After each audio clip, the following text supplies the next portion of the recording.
الحمد لله نحمده ونستعينه ونستغفره ونؤمن به ونتوكل عليه ونعوذ بالله من شرور أنفسنا ومن سيئات أعمالنا من يهده الله فلا مضل له ومن يضلله فلا هادي له ونشهد أن لا إله إلا الله وحده لا شريك له ونشهد أن سيدنا ومولانا محمدا عبده ورسوله أما بعد فأعوذ بالله من الشيطان الرجيم بسم الله الرحمن الرحيم ثم أورثنا الكتاب الذين اصطفينا من عبادنا وقال الله تعالى في مقام آخر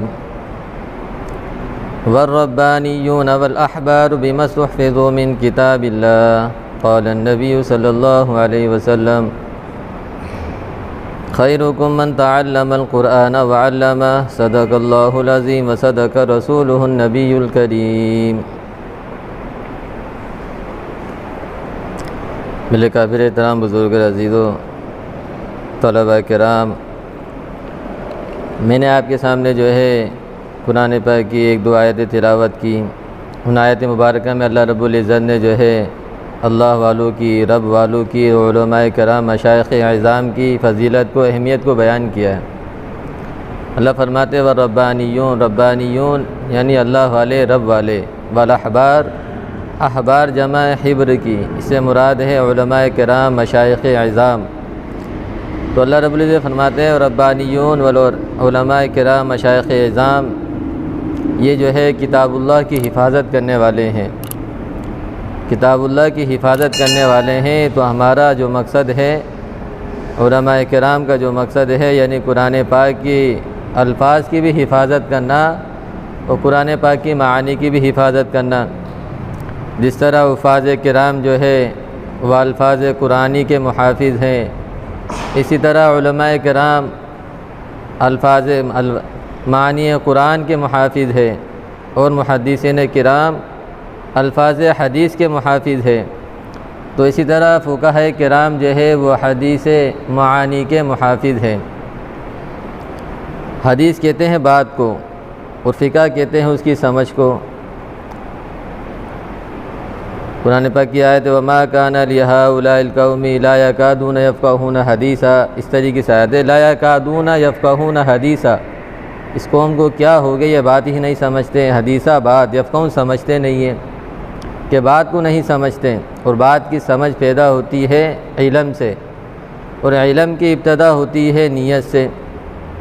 جب نیت صحیح ہوگی تو پھر عمل جو ہے وہ قبول ہوگا، اور اگر نیت خراب ہوگی تو پھر عمل بھی جو ہے وہ قبول نہیں ہوگا۔ اور نیت کے بارے میں اکابرین کے مختلف اقوالات ہے، ارشادات ہے۔ حضرت عمر رضی اللہ تعالیٰ عنہ فرماتے ہیں لا عمل لہ لمن لا نیت لہ، جس شخص کی نیت صحیح نہیں اس کا عمل ہی صحیح نہیں۔ تو علم کو حاصل کرنے کے لیے نیت کا صحیح ہونا ضروری ہے۔ یحییٰ بن کثیر رحمۃ اللہ علیہ فرماتے ہیں کہ جو ہے اپنی نیتوں کو صحیح رکھو، کیونکہ نیت جو ہے وہ عمل سے زیادہ اس کی فضیلت ہے۔ امام حضرت موسیٰ علیہ السلام کے زمانے میں قحط پڑا، قلت تھی کھانے پینے کے، آٹے کی۔ ایک شخص جو ہے گھر سے باہر نکلا گیا تو اس کی جو ہے نظر پہاڑ کے اوپر پڑی۔ جب پہاڑ پہ اس کی نظر پڑی تو اس نے کیا نیت کی؟ اس نے نیت کی کاش کہ یہ آٹے کا پہاڑ ہوتا میرے پاس تو میں اس کو اللہ کی راہ میں صدقہ خیرات کر دیتا، لوگوں کو یہ دے دیتا۔ تو اللہ تعالیٰ نے موسیٰ علیہ السلام پہ وحی نازل کی کہ ہم نے جو ہے اس کی نیت کی وجہ سے ہم نے اس کو یہ ثواب عطا کر دیا۔ تو کو نیت کی، ابھی عمل تو نہیں کیا۔ آدمی پہلے نیت کرتا ہے پھر عمل، عمل تو بعد میں جا کر ہوتا ہے، پہلے نیت۔ تو جس کی نیت اچھی ہوگی تو پھر اللہ تعالیٰ اس نیت کے بقدر اس کو جو ہے ثواب عطا فرماتے ہیں۔ نیت المؤمن خیر عملہ، اس طریقے سے آتا ہے کہ مومن کی نیت اس کے عمل سے بہتر ہے، اس کے عمل سے جو ہے وہ افضل ہے، کیونکہ آدمی نیتوں کی وجہ سے جو ہے بہت زیادہ ثواب لے جاتا ہے۔ انما الاعمال بالنیات، اعمال کا دار و مدار نیتوں پر ہے۔ تو وہ صحابہ کرام، ذرا سی چیز صحابہ کرام نے اللہ کے راہ میں خرچ کی، کھجور کی گٹھلی خرچ کی، تو ان کو جو ہے ان کا ایمان زیادہ تھا، ان کی حسن نیت تھی، نیت اچھی تھی، تو اللہ تعالیٰ نے ان کو جو پہاڑوں جیسا ثواب عطا فرمایا۔ اور اگر آج ہم سونا چاندی خرچ کریں تو ہم جو ہے صحابہ کرام کے ثواب کو نہیں پہنچ سکتے۔ تو کیا ہے؟ نیت کی وجہ سے۔ امام داؤد طائی رحمۃ اللہ علیہ امام ابو حنیفہ رحمۃ اللہ علیہ کے بڑے شاگردوں میں سے ہیں۔ انہوں نے جو ہے وہ ایک مجلس تدوین فقہ کی بنائی، اس کے اندر 40 بڑے بڑے علماء کرام تھے۔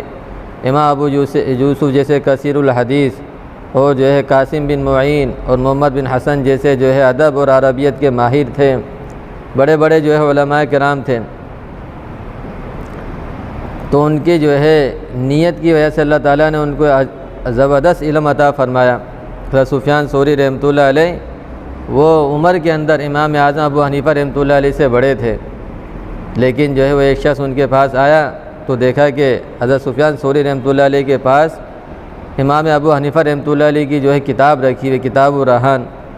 کہا کہ کسی نے پوچھا کہ آپ امام ابو حنیفہ رحمۃ اللہ علیہ کی کتابیں پڑھتے ہو؟ فرمایا ہاں، میرا دل چاہتا ہے کہ امام ابو حنیفہ رحمۃ اللہ علیہ کی ساری کتابیں میرے پاس ہوں، میں ان کا مطالعہ کروں، ان کو پڑھوں، کیونکہ اللہ پاک نے جو امام اعظم ابو حنیفہ رحمۃ اللہ علیہ کو علم دیا تھا اس کی مثال آپ جانتے ہیں۔ تو اللہ رب یہ کیوں علم دیا؟ تو یہ ان کی جو ہے نیت اچھی تھی، اللہ رب العزت کی نیت کے لیے پڑھا، اللہ کی نیت جو ہے اللہ کی رضا کے لیے نیک کام کرتے تھے، پڑھتے پڑھایا کرتے تھے۔ تو آدمی کی نیت اچھی ہونی چاہیے، اور جو ہے اس کے ساتھ ساتھ آدمی جو ہے آدمی کے علم کے اندر جو ہے مضبوطی آئے گی، پختگی آئے گی، وہ 3 چیزوں سے جو ہے اس کے علم میں جو ہے مضبوطی آئے گی۔ ایک تو ہے تقویٰ۔ تقویٰ کا حکم اللہ رب العزت نے قرآن پاک میں جگہ جگہ فرمایا، یا ایھا الذین آمنوا اتقوا اللہ ولتنظر نفس ما قدمت یا ایھا الناس اتقوا ربکم الذی یا ایھا الذین آمنوا اتقوا اللہ وکونوا مع الصادقین۔ یعنی علم حاصل کرنے کے لیے تقویٰ کا ہونا ضروری ہے، اور تقویٰ نام ہے نہ کرنے کا، یہ نہیں کہ زیادہ عمل بتایا جائے یہ کرو یہ کرو، تقویٰ نام ہے نہ کرنے کا۔ یعنی اللہ رب العزت نے انسان کو جس کام سے منع کر دیا نا، بندہ اس کام سے رک جائے، اس کام کو نہ کرے، یعنی ایسا کوئی عمل نہ کرے جو بندہ اور بندے کے رب کے درمیان جو ہے تعلقات میں فرق آ جائے۔ دیکھو ابھی مدرسہ، یہ چھوٹا سا مدرسہ ہے، اب اس کے اندر جو ہے نظام چل رہا ہے نا، ایک نظام قانون بنایا ہوا ہے، بھائی اس قانون کے خلاف ورزی نہیں کرنی، اب اس قانون کے خلاف ورزی کریں گے تو جو ہے وہ محتم صاحب ناراض، سبھی ناراض، ناظم صاحب ناراض، جو قانون کے خلاف ورزی کرنے، بھائی تاخیر نہیں کرنی، دیر سے نہیں آنا، پابندی سے پڑھانا ہے۔ تو تقویٰ یعنی ایسا کوئی کام نہیں کرنا جس سے بندہ اور بندے کے رب کے درمیان جو ہے تعلق کے اندر فرق آ جائے، یعنی گناہ نہیں کرنا، نافرمانی نہیں کرنا۔ آپ نے سنا ہوگا امام شافعی رحمۃ اللہ علیہ سے امام وکیع نے کس نے شکایت کی حافظے کی کمزوری کے بارے میں، تو کیا فرمایا؟ گناہ چھوڑ دو، گناہ چھوڑ دو۔ تو آدمی جب تقویٰ اختیار کرتا ہے، اللہ سے ڈرتا ہے، گناہ نہیں کرتا، نافرمانی نہیں کرتا، پھر اللہ تعالیٰ اس کو کئی انعامات عطا فرماتے ہیں۔ اللہ تعالیٰ اس کی زندگی میں برکت دیں گے، اس کے مال میں برکت، اس کے حافظے میں برکت، اس کی صحت کے اندر جو ہے برکت ہوگی۔ یہ کس سے ملے گا یہ انعام؟ تقویٰ کی وجہ سے۔ اور اللہ کیا فرماتے ہیں؟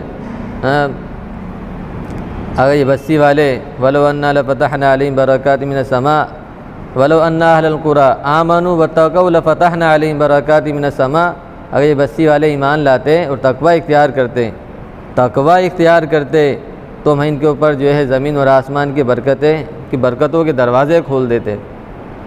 تو تقوی سے کیا حاصل ہوتا ہے؟ آدمی کا حافظہ مضبوط، صحت اچھی، مال میں برکت، زندگی کے اندر برکت۔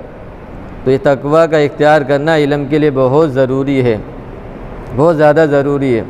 اگر تقوی اختیار نہیں کریں گے، گناہ کرتے، نافرمانی کرتے، بدنظری کے ساتھ علم نہیں آتا۔ یہ علم جو ہے نا اللہ کا نور ہے۔ دیکھو برتن ہے، برتن کے اندر پاک صاف پانی ہو تو سب کا دل چاہے گا، اور اگر ایک قطرہ نجاست کا ڈل جائے، گر جائے تو کوئی بھی اس کو پینے کو تیار نہیں ہے۔ جب اس دل کے اندر جو ہے وہ گناہوں کی نجاست ہوگی تو پھر اللہ رب العزت اس دل کے اندر جو اپنے علم کا نور نہیں ڈالتے۔ تو تقوی کا اختیار کرنا ضروری ہے علم کی مضبوطی کے لیے۔ اور دوسری چیز ہے تواضع کا اختیار کرنا۔ تواضع بہت ضروری ہے۔ من تواضع للہ رفعہ اللہ، جو شخص تواضع اختیار کرتا ہے اللہ تعالیٰ اس کو بلند مقام عطا فرماتے ہیں۔ تو علم کی مضبوطی کے لیے تواضع کا حاصل کرنا یہ بہت زیادہ ضروری ہے۔ آپ صلی اللہ علیہ وسلم جب کھانا کھاتے تھے تو جو وہ ٹیک لگا کے نہیں کھاتے تھے، کہتے ہیں میں تو جو ہے اس طرح کھانا کھاتا ہوں بیٹھ کر جسے جو ہے وہ غلام اپنے آقا کے سامنے کھاتا ہے، یعنی تواضع کے ساتھ، عاجزی کے ساتھ۔ تو انسان کے تواضع کا ہونا ضروری ہے۔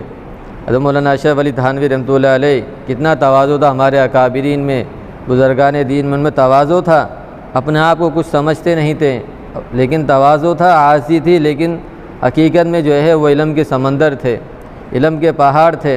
حضرت مولانا اشرف علی تھانوی رحمۃ اللہ علیہ جب فارغ ہونے لگے، مدرسے سے فارغ ہونے لگے، آخری سال ان کا تھا، تو دارالعلوم دیوبند کی انتظامیہ نے جو ہے ان کی جو ہے دستار بندی کا ارادہ کیا کہ ان کی دستار بندی ہونی چاہیے۔ اب مولانا اشرف علی تھانوی رحمۃ اللہ علیہ کو پتہ چلا کہ ہماری دستار بندی ہو رہی ہے، اب جو ہے وہ ساتھیوں کے ساتھ مل کر حضرت شیخ الہند رحمۃ اللہ علیہ کے پاس آئے تو حضرت نے پوچھا کیا بات ہے؟ تو حضرت مولانا اشرف علی تھانوی رحمۃ اللہ علیہ نے کہا کہ حضرت، عرض کیا کہ حضرت ہم نے سنا ہے کہ دارالعلوم دیوبند کی انتظامیہ ہماری جو ہے دستار بندی کرنا چاہتی ہے۔ حضرت آپ کو تو پتہ ہم نکمے ہیں، نالائق ہیں، ہمارے پاس کچھ بھی نہیں ہے، ہم جیسے نالائقوں کی دستار بندی ہوگی تو یہ دارالعلوم دیوبند کے لیے جو ہے بدنامی کا سبب بنے گا۔ تو شیخ الہند رحمۃ اللہ علیہ سنا تو جلال میں آ گئے اور کہنے لگے یا اشرف علی تھانوی، ابھی تم جو ہے اپنے اساتذہ کے سامنے ہو، اس لیے تم کو جو ابھی کچھ نظر نہیں آتا، جب تمہارے اساتذہ نہیں ہوں گے پھر تم ہی تم ہوں گے، پھر تم ہی تم ہوں گے۔ دیکھو مولانا اشرف علی تھانوی رحمۃ اللہ علیہ حکیم الامت، انہوں نے اپنے ہاتھ سے تقریباً جو ہے وہ 925 کتابیں لکھی ہیں۔ ہم تو 925 کتابیں پڑھ ہی نہیں سکتے، پڑھتے ہی نہیں ہم تو، اپنے ہاتھ سے 925 کتابیں لکھی، اور جو ہے اپنے مریدین سے، دوسروں سے جو ہے طلباء علماء سے جو لکھوائی اس کی تعداد الگ ہے، ان کو شمار کیا جائے تو 2700-2800 بن جاتی ہے، 2700-2800 کتابیں بن جاتی ہیں۔ تو اتنی کتابیں ہم پڑھ ہی نہیں سکتے۔ وہ کیا تھا؟ وقت میں برکت تھی، تقوی کا اثر تھا، اور تواضع تھی، عاجزی تھی، تواضع انکساری تھی۔ تو اللہ رب العزت نے کیسا حکیم الامت حضرت مولانا اشرف علی تھانوی رحمۃ اللہ علیہ دنیا سے چلے گئے، ان کی حقیقی اولاد نہیں تھے، آج روحانی اولاد دیکھو کتنی ہے۔ تو تواضع کا ہونا بہت زیادہ ضروری ہے۔ حضرت مولانا یعقوب نانوتوی رحمۃ اللہ علیہ، اب دیکھو ان کی کسی نے دعوت کی دوسرے گاؤں کے اندر، گاؤں الگ الگ ہے، جس شخص نے دعوت کی اس کا گاؤں دوسرا، حضرت یعقوب نانوتوی رحمۃ اللہ علیہ دوسرے گاؤں میں، اس کے فلاں آدمی نے دعوت دے دی کہ حضرت آپ کی دعوت ہے، اب دوسرے گاؤں سے آنا ہے، اس نے گاڑی کا بھی انتظام نہیں کیا، حضرت یعقوب نانوتوی رحمۃ اللہ علیہ پیدل چل دیے، اب پیدل چل کر جو ہے اس کے گاؤں پہنچے، اب جو ہے اس نے جو ہے گاڑی کا بھی انتظام نہیں کیا، سواری کا تو انتظام کرتا، دعوت دے رہا ہے، پیدل اس کے گھر پہنچے، کھانا کھایا، آم وغیرہ کھائے۔ جب حضرت یعقوب نانوتوی رحمۃ اللہ علیہ جانے لگے تو اللہ کے بندے نے ایک آم کی گٹھڑی حضرت کو دے دی کہ حضرت یہ بھی لے جاؤ۔ اب جاتے ہوئے بھی سواری کا انتظام نہیں، اب ایک تو سواری کا انتظام نہیں، اوپر سے پھر آم کی گٹھڑی، اب دوسرے گاؤں جانا ہے۔ اب حضرت نے اس کو اٹھایا ایک ہاتھ میں، اب کبھی اتنا بوجھ اٹھایا نہیں تھا، اتنا وزن اٹھایا نہیں تھا، اب ایک گٹھڑی جو ہے وہ گٹھڑی ایک ہاتھ میں، تھک گئے تو دوسرے ہاتھ میں لے لی، پھر چلے جا رہے پھر تھک گئے، پھر بعد میں آ کے سر پہ رکھ لی، سر پہ آم کی گٹھڑی رکھ لی، دونوں ہاتھ فارغ ہو گئے، تو کہنے لگے کہ پہلے خیال آیا تو ہم سر پہ رکھ لیتے۔ اب جو ہے وہ جب اپنے شہر میں داخل ہوئے تو گاؤں والے جانتے تھے، شہر والے، تو کوئی آ کے مصافحہ کر رہا ہے، تو مدرسے کے اندر داخل ہوئے، اس حال میں داخل ہوئے کہ آموں کی گٹھڑی سر کے اوپر رکھی ہوئی تھی۔ یہ تواضع کا عالم تھا، عاجزی انکساری تھی۔ تو اسی طرح یعقوب نانوتوی رحمۃ اللہ علیہ دوسرے شہر میں گئے، حضرت مولانا رشید احمد گنگوئی رحمۃ اللہ علیہ کے گاؤں میں گئے، تو یعقوب نانوتوی رحمۃ اللہ علیہ جب ان کے پاس جاتے تو مولانا رشید احمد گنگوئی رحمۃ اللہ علیہ نماز نہیں پڑھاتے تھے، ان سے پڑھواتے۔ تو جو ہے جب یعقوب نانوتوی رحمۃ اللہ علیہ پہنچے تو نماز کا وقت تھا، اور حضرت رشید احمد گنگوئی رحمۃ اللہ علیہ مصلی پہ کھڑے ہو گئے۔ کسی نے کہا کہ حضرت یعقوب نانوتوی رحمۃ اللہ علیہ آ گئے، تو آواز دے کر ان کو بلا لیا، پوچھا کہ وضو ہے؟ بولا ہاں وضو ہے۔ مصلی پہ کھڑا کیا تو پیدل چل کے آ رہے تھے، پاؤں میں مٹی لگی ہوئی تھی، تو اپنے رومال سے جو ہے حضرت کے پاؤں جھاڑے، پاؤں صاف کر دیے، اور جو ہے نماز کے بعد کسی نے کہا، حضرت رشید احمد گنگوئی رحمۃ اللہ علیہ سے عرض کیا کہ حضرت کے شلوار میں جو ہے نیفے کے اندر ناڑا نہیں ہے، جو ہے وہ چارپائی کی رسی ڈلی ہوئی ہے۔ تو کہا کہ حضرت آپ کی شلوار میں ناڑا نہیں ہے؟ بولا ہاں، آتے وقت میں نے ناڑا ڈھونڈا، اظہار بند ڈھونڈا، مجھے ملا نہیں، تو میں نے جو ہے وہ چارپائی کی رسی کاٹ کر جو ہے ناڑا ڈال لی۔ کہا کہ میری شلوار لٹکی ہوئی ہے، میری شلوار لٹکی ہوئی ہے، اس میں جو ہے ناڑا ہے اظہار بند، وہ نکال کے اس میں جو ڈال لو۔ گئے تو جو ہے اظہار بند نکالا تو اس کے اندر بھی 1 روپیہ لپٹا ہوا تھا، 1 روپیہ تھا۔ تو حضرت ناقو نانوتوی رحمۃ اللہ علیہ نے کہا کہ حضرت اس میں 1 روپیہ ہے، تو کہا یہ 1 روپیہ بھی آپ کا، یہ 1 روپیہ بھی آپ کے لیے ہدیہ۔ تو پھر کہنے لگے پھر تو ہم جو ہے وہ گنگو آ کے کپڑے بدلا کریں گے، گنگو آ کے کپڑے بدلا بطور مذاق کے۔ تو یہ ان کے تواضع کا عالم، عاجزی کا عالم تھا۔ تو دوسری بات، پہلی بات کیا تھی؟ تقویٰ، اور دوسری بات کیا ہے؟ تواضع۔ تواضع کا ہونا ضروری ہے، عاجزی اختیار کرو، تواضع۔ حضرت مولانا انور شاہ کشمیری رحمۃ اللہ علیہ کو دیکھ کر ہندو مسلمان ہو گئے۔ کسی نے پوچھا تم مسلمان کیسے ہو گئے؟ کہا کہ یہ جو چہرہ ہے نا، چہرہ کسی جھوٹے کا چہرہ نہیں لگتا، کسی جھوٹے کا چہرہ نہیں لگتا، تو اس کو دیکھ کے جو ہے وہ مسلمان ہو گئے۔ تو تواضع کا ہونا جو ہے وہ ضروری ہے۔ تواضع نہیں، جو اللہ تعالیٰ کو جو ہے وہ آدمی پسند ہے جس کے اندر تواضع ہو، عاجزی ہو۔ تواضع یہ کہ حضرت عمر رضی اللہ تعالیٰ نے تو دعا کر دیا، اللہ مجھے لوگوں کی نظر میں بڑا بنا دیجیے۔ اور لوگوں کی نظر میں بڑا بننے کے لیے کہ آدمی اپنے آپ کو جو ہے پہلے چھوٹا سمجھے، اپنی نظر میں چھوٹا سمجھے، میں کچھ بھی نہیں ہوں، میری کوئی حیثیت نہیں، سامنے والا مجھ سے افضل ہے، بہتر ہے، یہ بڑے مقام و مرتبے والا ہے۔ تو سامنے والے کو اپنے سے افضل سمجھنا اور اپنے کو کچھ نہ سمجھنا۔ تو دوسری بات، تواضع اختیار کرو، اپنے اندر عاجزی ہو، انکساری ہو۔ تیسری بات یہ ہے کہ آدمی زہد اختیار کرے۔ زہد کا مطلب یہ نہیں کہ بہت ساری چیزیں یعنی خواہشات کا کم ہونا۔ آج خواہشات زیادہ ہیں، یہ ہو وہ ہو، ایسی چیزیں ہونی چاہیے۔ دنیا کی چیزوں کو دیکھ کر، للچائی ہوئی نظروں سے دیکھ کر جو ہے وہ جو ہمارے دل میں خیال آتا ہے یار کتنی اچھی چیز ہے اس کے بعد، ہمارا دل خراب ہو جاتا ہے۔ حالانکہ اللہ پاک نے ہمیں علم اور قرآن کی دولت سے نوازا، ہمارے پاس علم دولت ہے، یہ سب سے قیمتی چیز ہے۔ لکھا فرمایا خیرکم من تعلم، تم میں سے سب سے بہترین شخص وہ ہے جو قرآن کو سیکھے اور سکھائے۔ تم میں بہترین شخص، سب سے بہترین شخص، تو اللہ کے نزدیک کس کی قیمت ہے؟ علم، قرآن کو سیکھنے سکھانے والوں کی، اور علم کو سیکھنے سکھانے والوں کی اللہ تعالیٰ کے نزدیک اہمیت ہے۔ تو آدمی زہد اختیار کرے، زیادہ خواہشات نہ ہو، جو مل جائے صبر و شکر کرے۔ صبر و شکر کرنا بہت ضروری ہے۔ صبر شکر ہو، عاجزی انکساری ہو، تو اللہ رب العزت صبر و شکر کی وجہ سے، عاجزی کی وجہ سے اللہ تعالیٰ اس کی نعمتوں کو بڑھائیں گے۔ آج ہم پریشان نظر آتے ہیں۔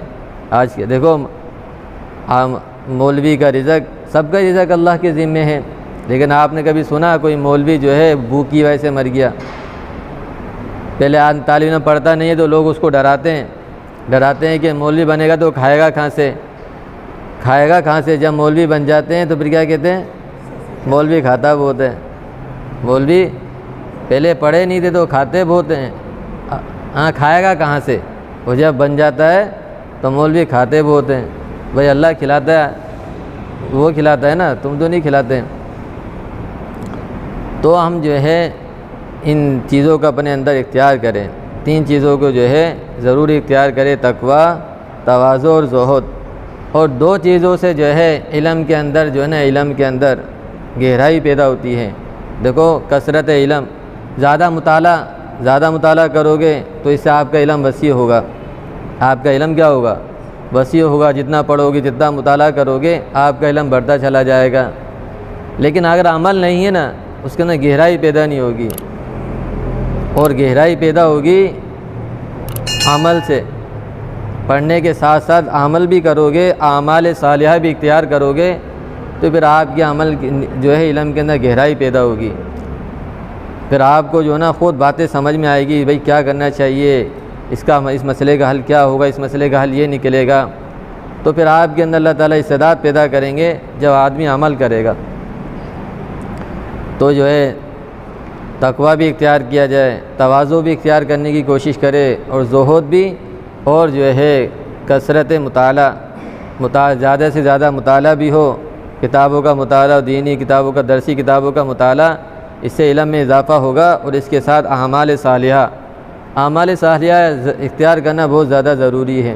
تو ایمان تو لے آیا، ایمان لانے کے بعد آدمی ڈائریکٹ جنت میں جا سکتا ہے، تبھی جائے گا جب اس کے بعد اعمال صالحہ ہو، نیک اعمال وہ کرتا رہا ہو۔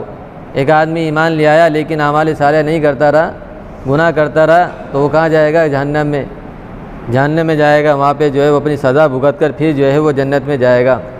لیکن ایمان کے بعد اعمال صالحہ بھی کرتا رہا، گناہوں سے بچتا رہا، اور اللہ کو راضی کرتا رہا، تو پھر یہ آدمی جو ہے سیدھا جنت میں جائے گا۔ تو جنت میں جانے کے لیے اعمال صالحہ کا اختیار کرنا ضروری ہے۔ آدمی آج ایمان تو ہے لیکن ایمان کمزور ہے، اعمال صالحہ جو ہے اختیار نہیں کرتے۔ اب دیکھو حالات پریشانی ہے، مہنگائی بڑھتی جا رہی ہے، یہ آدمی رو رہے، سبھی رو رہے ہیں، علماء کرام بھی۔ حالانکہ دیکھو اللہ تعالیٰ نے کیا، آپ صلی اللہ علیہ وسلم نے کیا فرمایا کہ جو ہے جو 5 ٹائم کی نماز کا اہتمام کر لے اس کی رزق کی تنگی دور کر دی جاتی ہے۔ اب نماز کا آدمی جو ہے نماز پڑھے، خشوع و خضوع کے ساتھ نماز پڑھے، اس کے ساتھ آدمی جو ہے صلاۃ التوبہ، صلاۃ الحاجات پڑھ کے بھی اللہ سے مانگے، تو اس کے رزق کے اندر برکت۔ اور جو ہے اللہ کیا فرماتے ہیں، وَيَا قَوْمِ اسْتَغْفِرُوا رَبَّكُمْ إِنَّهُ كَانَ غَفَّارًا، کہ توبہ استغفار کرو۔ جو آدمی استغفار کرے گا اللہ تعالیٰ اس کو کتنے انعامات دیں گے۔ يُرْسِلِ السَّمَاءَ عَلَيْكُمْ مِدْرَارًا، اللہ تعالیٰ اسے بارش برسائیں گے۔ وَيُمْدِدْكُمْ بِأَمْوَالٍ وَبَنِينَ، اللہ تعالیٰ اس کے مال کو بڑھائیں گے، اس کی اولاد کو بڑھائیں گے۔ یہ کس کے اوپر ہے؟ استغفار کرنے کے اوپر، نماز کے اوپر رزق کا وعدہ، استغفار کے اوپر جو ہے نعمتوں کا وعدہ ہے۔ تو آدمی استغفار سے جو ہے، استغفار سے علم میں بھی برکت، علم کے اندر بھی جو ہے وہ اضافہ ہوگا۔ تو اس کے علم حاصل کرنے کے ساتھ ساتھ ہم اعمال کی طرف بھی توجہ دیں۔ یہی زمانہ ہے، یہی وقت ہے۔ اگر ابھی اس کے اندر جو ہے محنت نہیں کریں گے، اعمال کی طرف توجہ نہیں دیں گے، تو فارغ ہونے کے بعد بھی شوق پیدا نہیں ہوگا، پھر مصروفیات تو زیادہ ہو جائیں گی۔ ابھی تو وقت ہے، ابھی یہ وقت ہے کہ اس میں جو ہے سیکھنے کے ساتھ اعمال کی طرف بھی جو ہے وہ توجہ ہو، اور توبہ استغفار کی طرف توجہ ہو۔ علم کو جو ہے اس کے آداب کے ساتھ سیکھا جائے، علم کو آداب کے ساتھ سیکھیں گے تو اس سے بھی جو ہے علم میں برکت، اللہ تعالیٰ علم میں برکت دیں گے۔ مولانا انور شاہ کشمیری رحمۃ اللہ علیہ کتاب کی طرف جو ہے پاؤں نہیں کرتے تھے۔ ہمارے بزرگان دین مطلب چیز جو ہے وہ علم کے جو آلات ہے ان کی جو ہے ان کا ادب کرتے تھے۔ مدرسے کی در و دیوار ہے، آج ہمارا کیا حال ہے، مسجد میں بیٹھے چھالیاں کھائے، اور چھالیاں جو ہے وہ نیچے پھینک دیتے ہیں، یہاں ہی پھینک دی کسی کے پاؤں میں چپ جائے، بے وضو ہو کر جو ہے پڑھ رہے ہیں۔ تو وضو کے ساتھ باوضو ہو کر پڑھیں تو یہ جو ہے علم میں برکت کا ذریعہ، علم میں اضافے کا ذریعہ بنتا ہے۔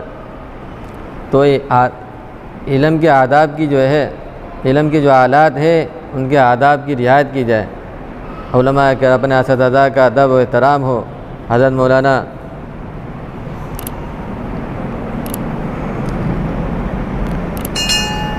تو میرا جی دوستوں بزرگوں، استادوں کا ادب و احترام کی وجہ سے اللہ تعالیٰ انسان کے علم میں اور علم میں برکت عطا فرماتے ہیں۔ استادوں کا ادب احترام، مدرسے کا ادب احترام، در و دیوار کا جو ہے خیال کیا جائے تو یہ جو ہے انسان کے علم میں برکت کا ذریعہ بنتا ہے، سبب بنتا ہے۔ تو جو ہے اپنے اس وقت کو قیمتی بنائیں، استاد آئے یا نہ آئے، ہاں استاد نہیں آیا تو اس وقت کو ضائع نہیں کریں، اس میں جو ہے پیچھے مطالعہ کرتے رہیں، پچھلے اسباق کا جو ہے اس کو دہراتے رہیں۔ یہ وقت جو ہے نا، وقت سونے سے زیادہ قیمتی ہے۔ کسی نے سنا میں نے بیان میں کہ دیوبند میں لکھا ہوا ہے وقت جو ہے وہ سونے سے زیادہ قیمتی ہے۔ یہ وقت چلا گیا، جو وقت گزر گیا واپس نہیں آئے گا، یہ وقت واپس آنے والا نہیں ہے۔ یہی وقت ہے، اس کو جو ہے قیمتی بنائے، اس کا جو ہے خیال کرے، اس کو ضائع نہیں کرے۔ مفتی تقی عثمانی صاحب دامت برکاتہم، اللہ پاک نے ان کو کیسا مقام و مرتبہ دیا ہے کہ وہ علم اپنے وقت کو قیمتی بناتے ہیں۔ جہاز کے اندر ہیں، سفر کر رہے ہیں، وہاں بھی مطالعہ کر رہے ہیں، کہتے ہیں وقت نہیں مل رہا، تیسرا کوئی کام کرنا چاہتے ہیں اس کے لیے وقت نہیں ہے، لیکن اس کام کو بھی شروع کر دیتے ہیں، تو اللہ تعالیٰ جو ہے وہ خود ہی جو ہے راستہ بنا دیتے ہیں۔ اب یہ تو وقت تو ہے ہی نہیں، اتنی مصروفیات، اتنے کام ہیں، اب یہ کام کیسے شروع کیا جائے؟ اللہ کا نام لے کے بسم اللہ پڑھ کے شروع کر دیا تو اس کا راستہ خود بخود بن جاتا ہے۔ تو آدمی جب نیت کر لے نا، نیت ارادہ کر لے تو بھی سارے کے سارے کام آسان ہو جاتے ہیں۔ اور تمام حضرات اس پر عمل کریں گے، اللہ تعالی ہم سب کو عمل کرنے کی توفیق عطا فرمائے۔ وآخر دعوانا الحمدللہ رب العالمین۔ حسبی اللہ و نعم الوکیل، نعم المولا و نعم النصیر، حسبی اللہ